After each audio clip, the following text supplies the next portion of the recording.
Welcome back here in the Pioneer Sideline. It's time to look at sports from a regional level. So I'm going to welcome in Ashley Corradene to the sideline to inform us what's going on.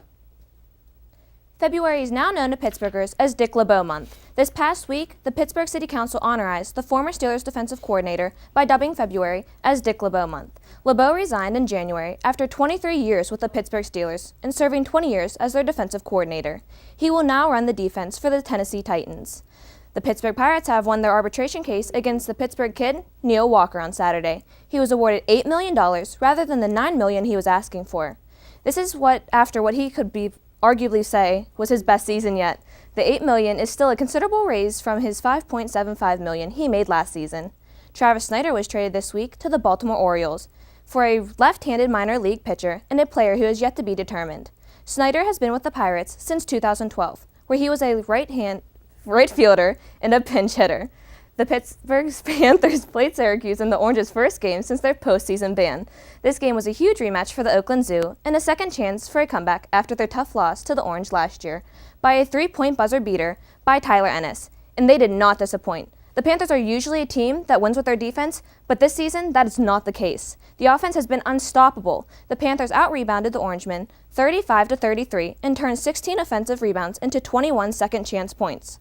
Jamel Artis and Mike Young played a great game, but it was Jeter who had the best game after going in for Wright, who went down with an ankle injury at the start of the game. With a career high of 18 points and 5 rebounds, Jeter was hitting the bucket with every shot he took. The Pittsburgh Panthers beat the Syracuse Orangemen 83-77. The Vancouver Canucks finished a sweep in a 2-game season series against the Pittsburgh Penguins. It was a 5-0 shutout on Saturday at Rogers Arena. There was a debatable goal made by defenseman Derek Pouliot, but after review, it was deemed inconclusive, so the on-ice call remained no good. But the Pens still stay in first place in the Metropolitan Division, remaining 1 point ahead of the New York Islanders. The Pens take on rival the Detroit Red Wings Wednesday at Consol Energy Center. That's all I have for regional sports. Reporting for Pioneer Sideline, I'm Ashley Corradene. Thanks, Ashley. Starting off national news, we will head to the NFL, where domestic violence charges were dropped against Carolina defensive end Greg Hardy. The charges were dropped against Hardy after his accuser did not make herself available to help with the case against Hardy. Hardy played 1 game this past season before he was placed on the inactive and exempt list. Even though he only played in 1 game, he was paid $13.1 million after he was given the franchise tag before the season. Hardy will be a free agent on March 10th, and the Panthers are not expected to go after him. If Hardy was convicted of the crime, he would be subject to a 6-game suspension from the league. Also, in the NFL, the Buffalo Bills have announced they have signed ex-Miami Dolphin Richie Incognito. He was signed to a 1-year, $2.25 million deal. Incognito is best known for his role in the bullying of ex-teammate Jonathan Martin when they played together.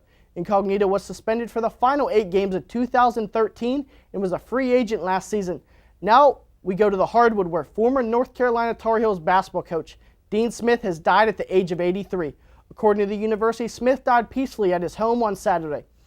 At North Carolina, Smith's team won 13 ACC titles, appeared in 11 Final Fours, and won 2 national championships in 1982 and 1993. He also won at least 20 games in each of his last 27 seasons. Dean Smith was also a leader in the civil rights movement at his school.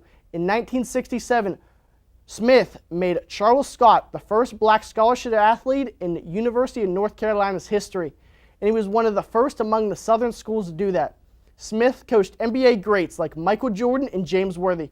After his death, Jordan said, "Other than my parents, no one has been a bigger influence on my life than Coach Smith." We'll stay on the hardwood. Just this time we're going to the pro level, where LA Clippers will be without star forward Blake Griffin for 4 to 6 weeks with a staph infection in his right elbow. This infection will require surgery. He will be replaced in the All-Star game by Damian Lillard of the Portland Trail Blazers.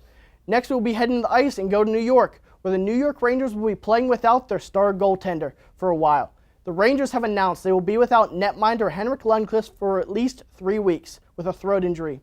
The injury happened when Lundqvist was struck with a shot in the throat in the game versus Carolina on Saturday. Lastly, we'll go to Major League Baseball, where the last big free agent has picked a team. James Shields has agreed to a deal with the San Diego Padres. The deal is 4 years for $75 million. Last year, Shields posted a 14-8 record with the Kansas City Royals. After the break, we'll be breaking out a new segment here on the Sideline, so join me after the break to see what it is.